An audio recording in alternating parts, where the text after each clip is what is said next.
Assalamualaikum teman-teman. Seperti biasa sebelum mulai Mimin mendoakan semoga teman-teman semua selalu dalam keadaan sehat walafiat. Oke, kali ini kita akan melanjutkan Martial Master versi novel bagian 1603. Bagi yang baru bergabung, selamat bergabung, dan bagi yang belum subscribe dulu lah agar Mimin tambah semangat lagi nih bikin videonya. Oke, kalau sudah kita langsung masuk ke isi ceritanya.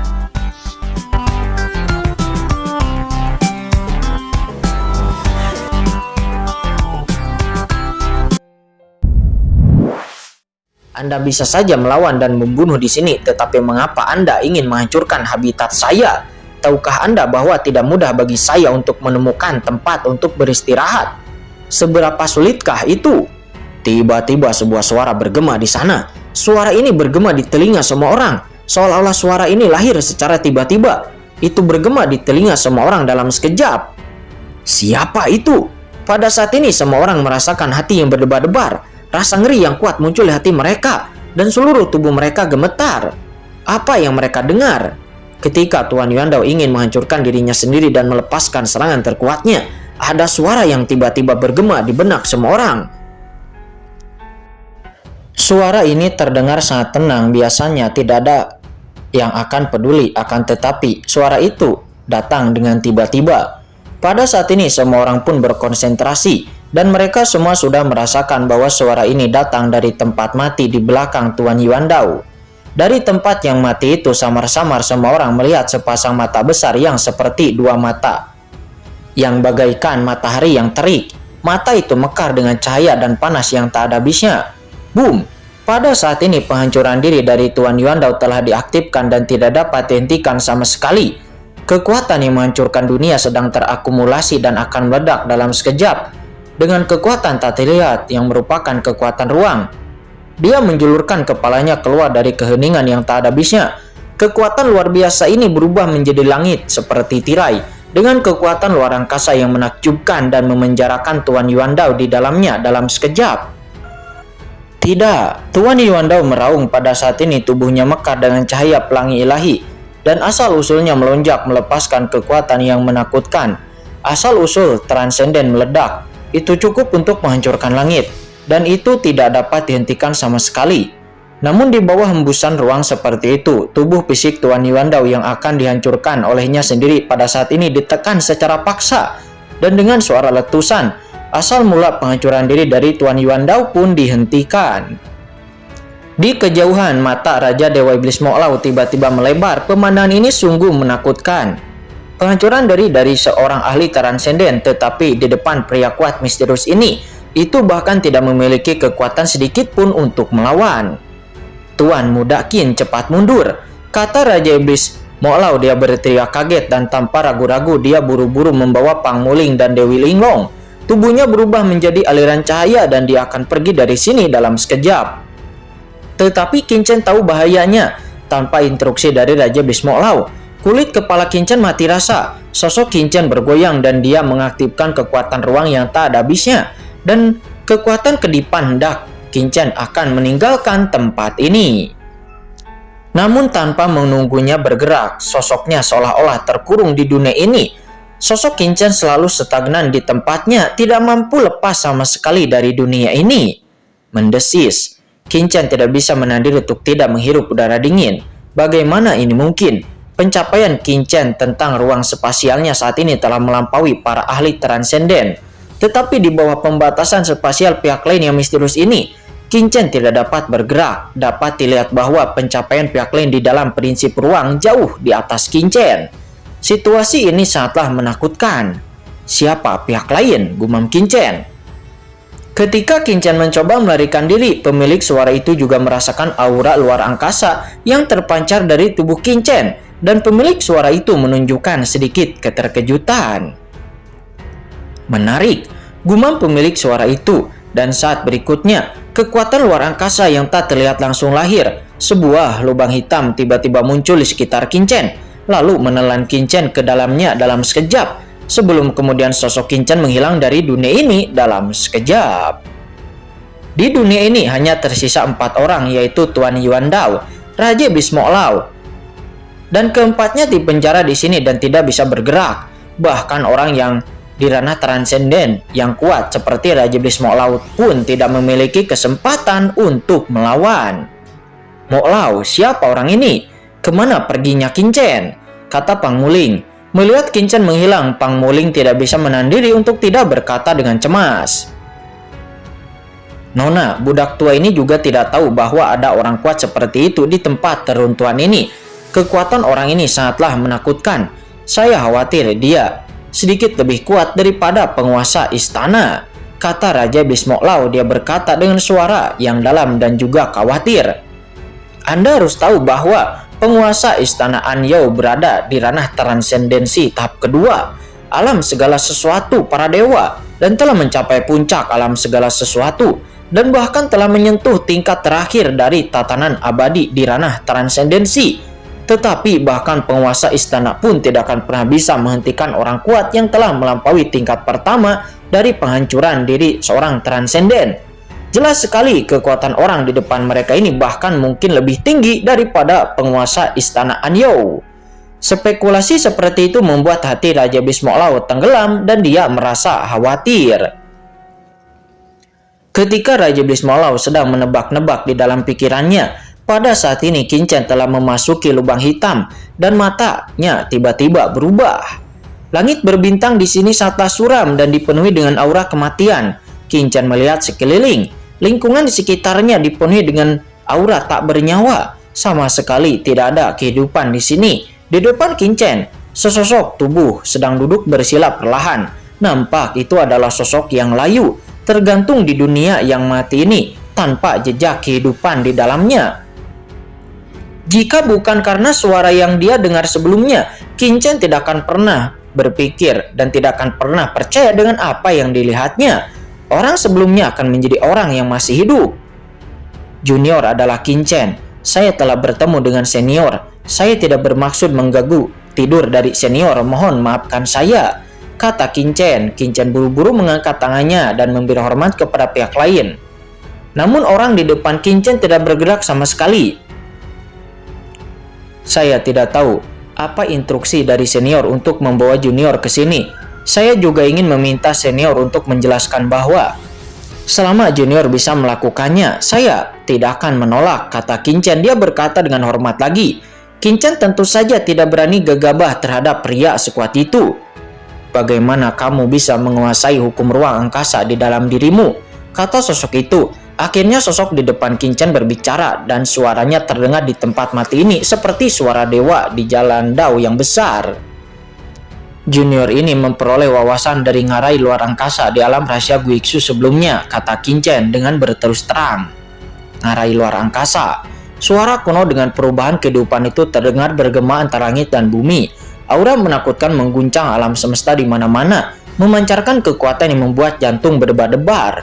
Terlebih lagi, aura ini sangat suram, membuat orang merasa bergidik, seolah-olah sedang menjadi sasaran sesuatu yang sangat menakutkan. Hal ini membuat rambut Qin-Chen berdiri tegak dan rambutnya berdiri untuk sejenak. Di antara orang-orang berkuasa di dunia ini, masing-masing memiliki temperamen yang sangat berbeda-beda karena mereka mempraktikkan teknik dan jalan Dao yang berbeda-beda. Ada yang senyaman terik matahari, ada yang setenang bulan yang dingin, ada juga yang selembut angin musim semi, dan ada pula yang kering seperti batu yang menakutkan. Napas yang berbeda dan prinsip yang berbeda mewakili kepribadian dan gaya perilaku seseorang yang berbeda pula. Begitu juga orang di depannya ini membuka mulutnya, aura jahat menerpa wajahnya, membuat Qin-Chen langsung merasa bahwa orang di depannya ini tidak mudah untuk diajak bermain-main, dan dia secara naluriah merasa ketakutan. Bahkan ada tanda kematian dalam suara suram pihak lain yang tak ada habisnya. Hanya satu napasnya saja membuat Qin-Chen merasa seperti akan mati di tempat. Hal ini membuat Qin-Chen gemetar dan tidak bisa mempercayainya. Saat ini, meskipun kultivasinya belum menerobos ranah transendensi, namun kekuatan Qin-Chen telah benar-benar mencapai tingkat transendensi. Bahkan master di ranah transendensi biasa, Qin-Chen tidak takut dan mampu bertarung melawannya. Jika tidak, Kaisar Heiyu sebelumnya tidak akan mati secara tragis di tangan Qin-Chen. Akan tetapi sekarang, pihak lain di depannya ini hanya memiliki napas yang terdiam selama ratusan juta tahun. Akan tetapi itu mampu membuat jiwa Qingchen terasa seperti terkoyak oleh dewa kematian. Perasaan ini terlalu mengejutkan. Tanpa diduga, saat aku bertarung dengan orang itu saat itu, jejak ruang yang ditinggalkan pihak lain bisa dikendalikan oleh orang lain. Mengapa orang itu begitu beruntung? Dalam hal ini, dia masih bisa menemukan pewarisnya. Boom! Setelah suara itu berkata seperti itu, tiba-tiba niat membunuh yang mengerikan melonjak. Dalam sekejap, dunia dipenuhi dengan energi tak bernyawa. Energi mematikan yang menakjubkan memenuhi udara dalam sekejap, langsung menutupi Qingchen. "Senior," kata Qingchen. Qingchen langsung terkejut dan marah dan berbicara dengan tergesa-gesa. "Hahaha, nah, kamu kurang beruntung karena telah membobol tempat ini. Aku tidak akan pernah membiarkan siapapun yang mendapatkan warisannya dapat bertahan hidup, meskipun itu hanya untuk menguasai kekuatan magis spasial lawan," kata orang tersebut. Napas kematian yang tak ada habisnya langsung menyelimuti Qingchen, mencoba memusnahkan Qingchen secara instan. "Tidak baik," kata Qingchen.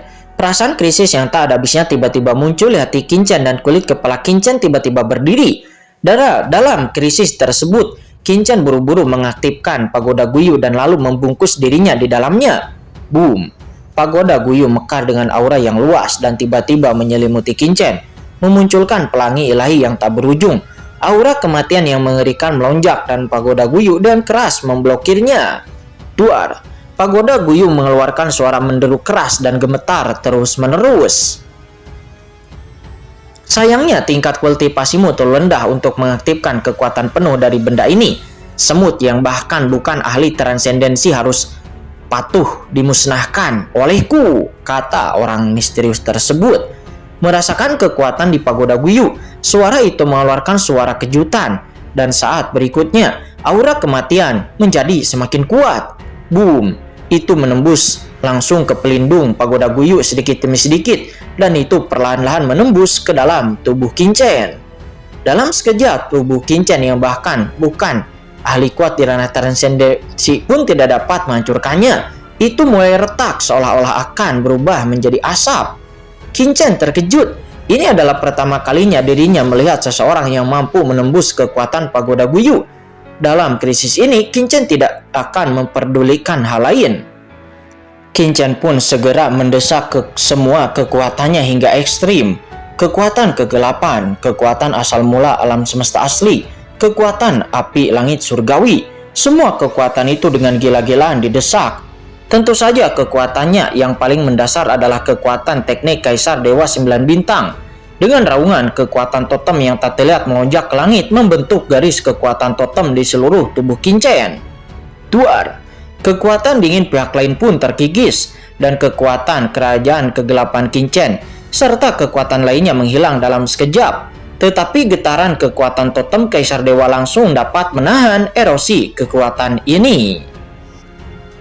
Apa itu? Merasakan kekuatan totem di tubuh Qingchen, suara dingin itu langsung terkejut. Klan itu kekuatan klan itu. Kenapa kamu memiliki kekuatan klan itu di tubuhmu? Tidak, bukan hanya kekuatan klan itu, tetapi klan itu sendiri tidak bisa menahan erosiku. Suara itu nampak penuh keterkejutan, seolah-olah dia baru saja melihat sesuatu yang sulit dipercaya. Namun meskipun kekuatan totem Kaisar Dewa untuk sementara menahan invasi lawan, tapi aura kematian lawan perlahan-lahan memasuki tubuh Qingchen. Segera tubuh fisik Qingchen pun mulai runtuh di tempat, hanya sedikit demi sedikit saja. Tubuh fisik Qingchen yang bahkan tidak dapat diledakkan oleh satu ahli transendensi pada saat ini mulai musnah secara langsung. Pemandangan seperti itu terlalulah menakutkan, benar-benar di luar imajinasi Qingchen. Ini sebenarnya karena Qingchen dilindungi oleh Pagoda Guyu. Jika bukan karena Pagoda Guyu, Qingchen mungkin akan langsung kehilangan akal sehatnya. Hahaha. Nah, jangan melawan. Aku pernah menaklukkan lautan alam semesta. Jangan panggil aku semut kecil yang bahkan bukan transenden. Bahkan ahli transenden tingkat ketiga pun tidak akan dapat menahan kehancuranku. Tidak peduli bagaimana kamu melawan. Semuanya tidak akan ada jalan keluar dari akhir cerita. Suara ini berkata dengan penuh kedinginan. Saya tidak menyangka bahwa Anda tidak hanya mengendalikan jejak kekuatan magis yang membelah langit, tetapi juga Anda mendapatkan warisan dari orang itu, laut semesta. Tetapi sekarang itu tidak ada apa-apanya di dalam mayat hidup. Jadi tidak peduli lagi, kamu akan dimusnahkan. Jie, jie, jie. Boom, suara itu bergema. Energi kematian yang mengerikan memasuki tubuh Qingchen lagi. Dalam sekejap, Qingchen merasa tubuhnya akan berubah menjadi abu. Kekuatan guntur, kata Qingchen. Dalam krisis ini, Qingchen pun langsung mengaktifkan 7 manik-manik guntur. Dengan keras, 7 manik-manik guntur langsung berubah menjadi susunan guntur, menyelubungi Qingchen di dalamnya. Dengan raungan, guntur tak berujung tiba-tiba keluar dari tubuh Qingchen mencoba mengusir kekuatan ini. Manik-manik guntur 7 dewa. Wah, aku tidak menyangka kamu memiliki harta yang begitu seperti itu di tingkat transenden. Sayang sekali, aku tidak takut pada kekuatan guntur, kata suara dingin itu. Suara dingin itu nampak mencibir, tetapi sebelum tawanya berhenti, sebuah adegan yang mengejutkannya tiba-tiba terjadi. Duar. Gelombang guntur yang tak berujung berubah menjadi lautan guntur yang luas, yang langsung memusnahkan dan mendorong keluar jejak kematian yang memasuki tubuh Qingchen. Apa? Sosok misterius itu pun terkejut. Mustahil, kekuatan guntur macam apa yang kamu miliki? Bahkan hukum petir tertinggi di lautan alam semesta pun tidak akan dapat menahan erosi dari kursi ini. Tapi kamu... Tiba-tiba sepertinya suara itu merasakan sesuatu, dan suara itu penuh dengan kengerian. Guntur penghakiman, ini adalah kekuatan penghakiman. Mengapa guntur Anda mengandung jejak kekuatan guntur penghakiman ilahi? Apakah Anda dan orang itu adalah... Raungan kaget tiba-tiba bergema dari sosok misterius itu. Pada saat ini guntur tak berujung berlama-lama di sekitar Qingchen. Dengan panik menolak invasi energi kematian, menghalangi energi kematian sedikit demi sedikit. Dalam keheningan kehampaan, Qingchen berdiri seperti dewa guntur menjulang tinggi di antara langit dan bumi. Dengan guntur dan cairan melonjak di sekelilingnya. Duar, guntur yang menggelegar itu seperti jurang yang menghancurkan dunia, menembus duri, memusnahkan segalanya. Apa kekuatan guntur yang diwariskan ayahku kepadaku? Mengapa begitu kuat? Kata Qingchen. Qingchen saat ini bermandikan guntur. Mulai dari benua Tianwu hingga tumbuh dewasa, Qingchen selalu menghadapi bahaya yang tak terhitung jumlahnya. Namun berkali-kali kekuatan guntur ini membantu dirinya melarikan diri dari bahaya. Ini cukup mengerikan. Bahkan energi kematian yang mampu memusnahkan segalanya pun bisa lenyap oleh kekuatan guntur ini. Duar, duar. Guntur yang menggelegar bermekaran, mempesona dan indah, membentuk pemandangan yang menakjubkan di alam semesta. Kekuatan guntur ilahi penghakiman ini jelas merupakan kekuatan guntur ilahi penghakiman. Anda adalah keturunan dari guntur itu. Saya tidak pernah berpikir bahwa saya akan bertemu dengan keturunan dari guntur itu hari ini setelah melakukan perjalanan melintasi alam semesta selama zaman yang tak terhitung jumlahnya, kata sosok misterius itu. Sosok yang layu itu mengeluarkan suara yang mengejutkan, seolah-olah dirinya telah melihat sesuatu yang tidak dapat dirinya percaya, dan suara itu dipenuhi dengan kejutan yang tiada tara. Pada saat ini, Anda dapat melihat bahwa dalam kehampaan yang tak berujung, sosok yang layu ini tampak hidup kembali. Di saat matanya tertutup lalu membuka dan menutup lagi, cahaya ilahi yang sangat menakjubkan mekar dengan kekuatan ilahi yang tak ada habisnya, menyebabkan sosok ini jatuh di sini, seolah-olah dia akan segera dibangkitkan. Boom, energi kekacauan menyebar, mengguncang langit dan bumi ke segala arah.